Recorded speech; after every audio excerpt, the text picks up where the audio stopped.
السلام علی اشرف الانبیاء والمرسلین اما بعد فاعوذ باللہ من الشیطان الرجیم بسم اللہ الرحمن الرحیم حمد و ثنا اور درود و سلام کے بعد معزز سامعین کرام، برادران اسلام، یاران طریقت، السلام علیکم ورحمۃ اللہ وبرکاتہ۔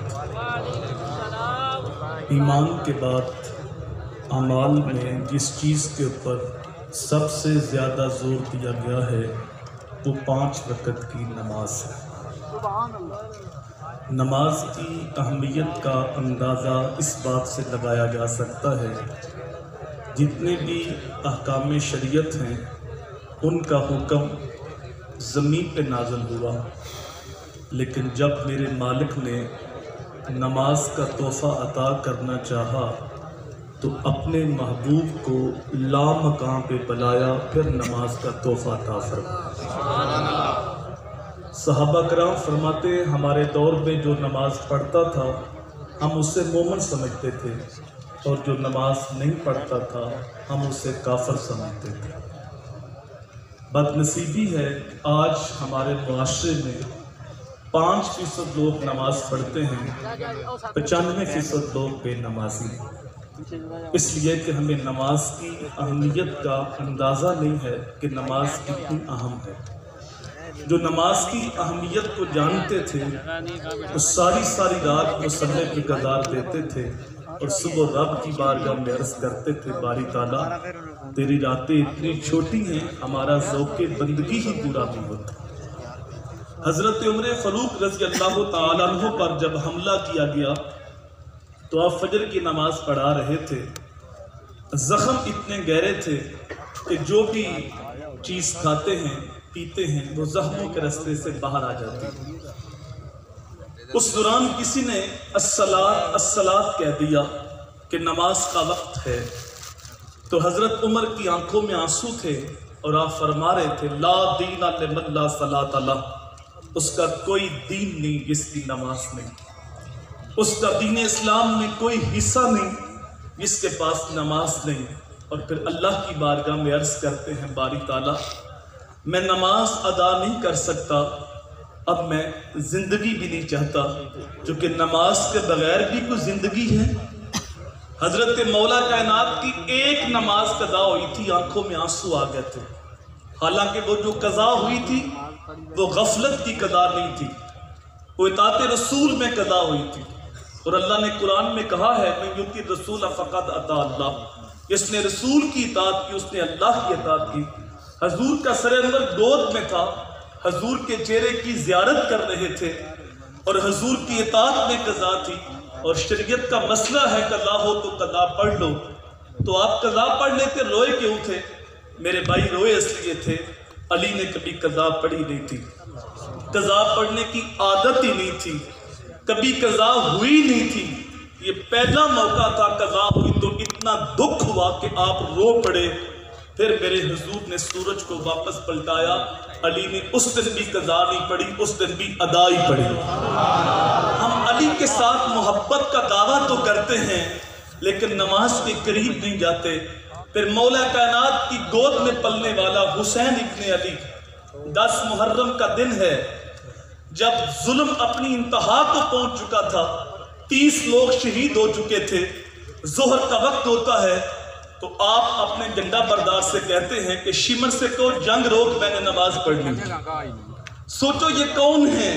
یہ نبی کے نواسے ہیں، یہ فاطمہ کے لخت جگر ہیں، یہ مولا علی کا بیٹا ہے، یہ جنت کے جوانوں کا سردار ہے۔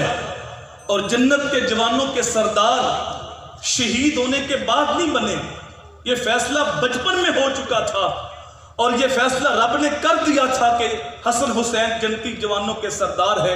اور اللہ کی شان یہ ہے، لا تبدیل لکلمۃ اللہ، اللہ کی باتیں تبدیل نہیں ہوتی۔ اگر اس وقت آپ نماز نہ پڑھتے تو قسم خدا کی ان کی عظمت میں کوئی کمی نہیں آنی تھی، لیکن آپ نے یہ پیغام میرے لیے، آپ کے لیے چھوڑا کہ اے اہل بیت کے ساتھ محبت کا دعویٰ کرنے والوں، اہل بیت کے نام پہ جلسے کرنے والوں، اہل بیت کی محبت میں سبیلے لگانے والوں، اہل بیت کی محبت میں نیازیں بانٹنے والوں، اپنی نمازوں میں آل محمد پہ درود پڑھنے والوں، دیکھو 30 لاشیں پڑے ہوئے ہیں، حسین کو پھر بھی نماز کی فکر ہے۔ لیکن شمر ازلی بدبخت تھا، اس نے کہا تم نماز نہ پڑھو، تمہاری نماز نہیں ہوتی۔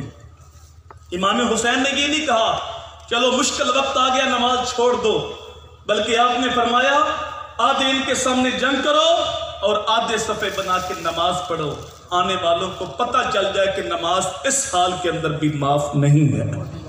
میں اور آپ غور کریں، اگر ہم 10 محرم کو بھی نماز نہ پڑھیں، سال کے بعد ہماری مسجد میں محفل میلاد ہوتی ہے، عشاء کے بعد محفل شروع ہوتی ہے، اور ہم گھر بیٹھے سوچ رہے ہوتے ہیں کہ عشاء کی نماز کے بعد جائیں گے، اور پھر 2 بجے تک ہم محفل میں بیٹھے رہے، ہم نے نوٹ پھینکے، نعرے مارے، اور 2 بجے کے بعد گھر آ کے سو گئے، اور صبح پکے نمازی بھی غائب تھے۔ میرے بھائی، میرے نبی کا دیا ہوا یہ دین نہیں ہے۔ حضرت عمر کا زمانہ ہے، ایک نوجوان متقی پرہیزگار، فرض تو سارے پڑھتے، وہ نفل بھی بڑے پڑھتا تھا۔ ایک دن فجر کے وقت وہ نظر نہ آیا، حضرت عمر اس کے گھر چلے گئے۔ سوچئے ایک بندہ نماز سے غائب ہے، آدھی دنیا کا بادشاہ گھر جا کے حال پوچھ رہا ہے۔ میں بھی غور کروں، آپ بھی غور کریں، اگر میں نماز پڑھتا ہوں تو کبھی میں نے بھائی کو دعوت دی، کبھی بیٹے کو کہا، کبھی باپ سے عرض کیا، کبھی ہمسائے کو دعوت دی۔ یہ مصطفی اجتماع ایک ہجوم کا نام نہیں ہے، یہاں ہم نے اپنے اندر اترنا ہے، خود کلامی کرنی ہے، خود احتسابی کرنی ہے۔ اقبال نے کہا تھا اپنے من میں ڈوب کر پاجا سراغ زندگی، میرا نہیں بنتا نہ بن، اپنا تو بن۔ ایک بندہ غائب تھا تو آپ گھر جا کے حال پوچھ رہے ہیں، جس محلے سے 95 غائب ہوں، 5 آئے ہوں، علامہ صاحب کس گھر میں جائیں گے؟ دروازے کو دستک دی، ان کی والدہ باہر آئی، کہا بیٹا مسجد میں نہیں آیا؟ تو کہا ساری رات وہ نفل پڑھتا رہے، تو اب وہ سو گیا تو میں نے جگایا نہیں۔ آپ نے کہا میرے نزدیک ساری رات نفل پڑھنے سے بہتر تھا کہ ساری رات آرام سے سوتا اور فجر کی نماز جماعت کے ساتھ پڑھتا، کیونکہ میرے حضور نے فرمایا جس نے عشاء کی نماز جماعت کے ساتھ پڑھی اس نے آدھی رات قیام کیا، اور جس نے ساتھ فجر بھی جماعت کے ساتھ پڑھی اس نے پوری رات قیام کی۔ 2 نمازیں جماعت کے ساتھ پڑھ لو، ساری رات آرام سے سوئے رہو، پوری رات عبادت کا ثواب ہوتا ہے۔ لیکن ہمارا شعور دین اتنا ناقص ہے، ہم شب برات کو، شب قدر کو بھی محفل میں آتے ہیں، مسجد میں آتے ہیں تو عشاء کی نماز کے بعد آتے ہیں، آنسو بہاتے ہیں، توبہ کرتے ہیں، دعا مانگتے ہیں اور چلے جاتے ہیں، اور فجر کی نماز ہم پھر نہیں پڑھتے۔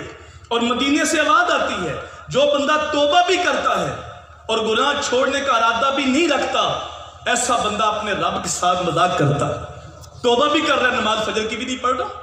صاحبو نماز کی اہمیت کو سمجھو، ہمارے آقا اتنے کریم ہیں، فرماتے ہیں لو تدخلوا شوکۃ فی رجل احدکم لوجدت علمھا، اے امتی اگر تیرے پاؤں میں کانٹا بھی چبھ جائے اس کی تکلیف مجھے ہوتی ہے۔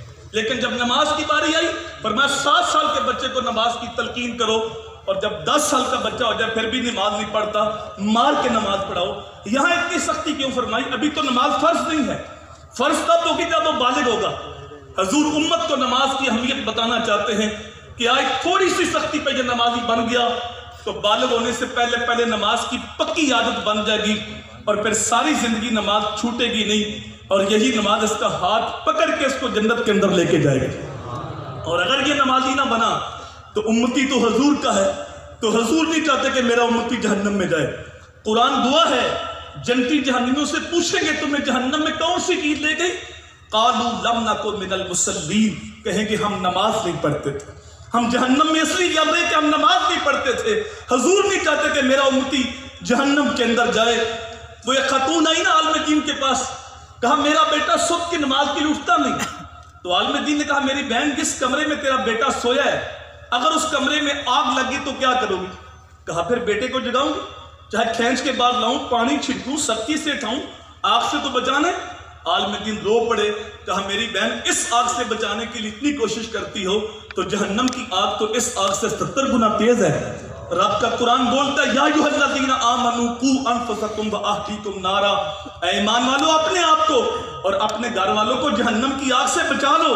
تو صاحبو کچھ بھی ہو کبھی بھی نماز نہ چھوڑو، اپنی اولاد کو نماز کی تلقین کرو، مسجد کے اندر جماعت کے ساتھ نماز پڑھنے کی عادت ڈالو۔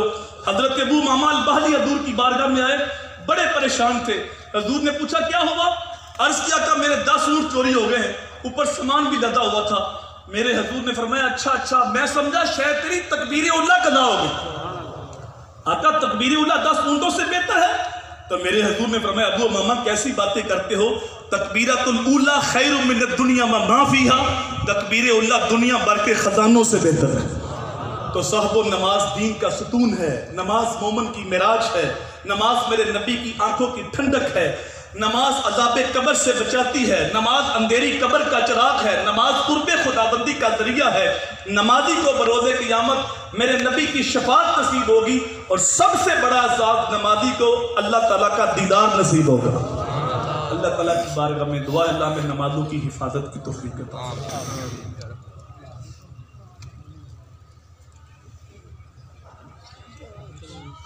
الحمد